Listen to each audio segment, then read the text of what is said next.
Hello viewers, இன்றைக்கி ரொம்பவே டேஸ்டியான பொல்லங்காய் கூட்டு எப்படி செய்கிறதுன்னு பார்க்கலாமா?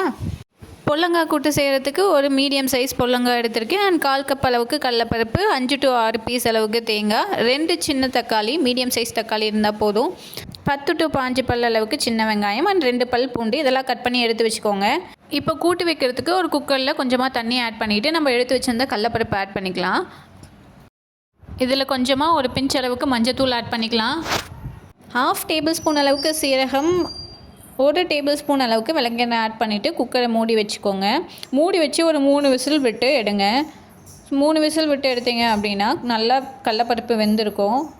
இதிலேருந்து கொஞ்சமாக கடலைப்பருப்பு எடுத்து ஒரு பிளேட்டில் மாற்றி வச்சுக்கோங்க. இந்தளவுக்கு நல்லா வெந்திருக்கான்னு செக் பண்ணிவிட்டு நீங்கள் அதுலேருந்து கொஞ்சமாக கடலைப்பருப்பு எடுத்து நீங்கள் ஒரு பிளேட்டில் மாற்றி வச்சுக்கலாம். நெக்ஸ்ட்டு இதே குக்கரையை அடுப்பில் வச்சுட்டு நம்ம எடுத்து வச்சுருந்த வெங்காயம், தக்காளி அண்ட் பொல்லங்காய் எல்லாத்தையுமே இதில் ஆட் பண்ணிக்கலாம். எல்லாம் ஆட் பண்ணதுக்கப்புறம் குழம்புக்கு தேவையான அளவுக்கு உப்பு ஆட் பண்ணிக்கலாம். நெக்ஸ்ட்டு காரத்துக்கு 1 டேபிள் ஸ்பூன் அளவுக்கு சாம்பார் தூள் ஆட் பண்ணிக்கலாம். சாம்பார் தூள் ஆட் பண்ணிவிட்டு நல்லா மிக்ஸ் பண்ணி விடுங்க. இது நல்லா வேகட்டும். இப்போ குழம்புக்கு எடுத்து வச்சுருந்த தேங்காவை சின்ன சின்னதாக நான் கட் பண்ணி வச்சுருக்கேன். அது மிக்ஸி ஜாரில் ஆட் பண்ணிக்கலாம். அண்ட் கடலைப்பருப்பு நம்ம எடுத்து வச்சுருந்தோம்லே அதையும் மிக்சியில் ஆட் பண்ணிக்கலாம். 2லேருந்து 3 பல் அளவுக்கு பூண்டு ஆட் பண்ணிக்கோங்க. ஆட் பண்ணிவிட்டு ஒரு மீடியம் சைஸ் தக்காளி ஆட் பண்ணிவிட்டு இதை மிக்சியில் போட்டு அரைச்சிருங்க.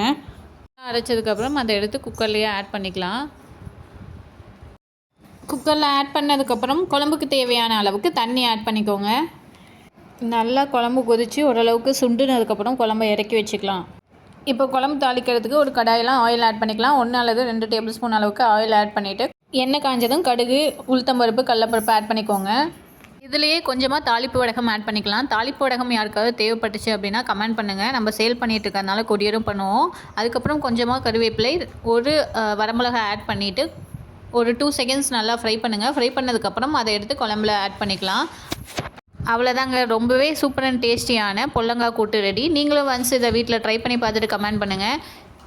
இந்த ரெசிபி உங்களுக்கு பிடிச்சிருந்ததுன்னா லைக் அண்ட் ஷேர் பண்ணுங்கள். மறக்காமல் சப்ஸ்கிரைப் பண்ணிடுங்க. நெக்ஸ்ட் வீடியோவில் பார்க்கலாம். பாய்.